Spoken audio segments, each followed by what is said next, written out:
Guys Tuesday morning நானும் செல்லியாவும் எப்பயும் போல் காலையில் எந்திரிச்சதோ பால்லாம் குடிப்பாட்டிட்டு மாடி கூட்டிகிட்டு போயிட்டேன். இன்றைக்கி வெயில் வந்து கொஞ்சம் வரல, அந்தளவுக்கு க்ளௌடியாக தான் இருந்துச்சு. ஒரு 2 நாள் செடிக்கு தண்ணி ஊற்றுற மாதிரி எனக்கு நான் பழகி விட்டுட்டேன். மேலே வந்தாலே இந்த பக்கெட்டை தூக்கிட்டு போய் இந்த டேப் கிட்ட வச்சுட்டு தண்ணி ஊற்றணும்னு சொல்லி கையை பிடிச்சி இழுத்துட்டே போவான். ஸோ கொஞ்சம் தண்ணி ரொம்ப சில்லுன்னு இருந்ததுனால ரொம்ப நேரம் விளையாட வைக்காமல் ஒரு 15 மினிட்ஸ்லேயே கீழே கூட்டிகிட்டு வந்துட்டேன்.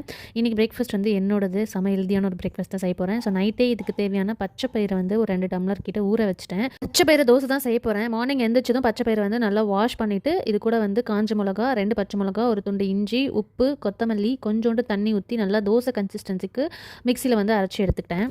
இவ்வளோதான், மாவு சூப்பராக ரெடி ஆகிடுச்சு. எப்பயும் போல் தோசை எப்படி ஊற்றுறோமோ அதே மாதிரி நம்ம ஊற்றி எடுக்க வேண்டியது. இதோட பெஸ்ட் காம்பினேஷன் வந்து பார்த்திங்கன்னா தேங்காய் சட்னியும் தக்காளி சட்னியும் தான் சூப்பராக இருக்கும்.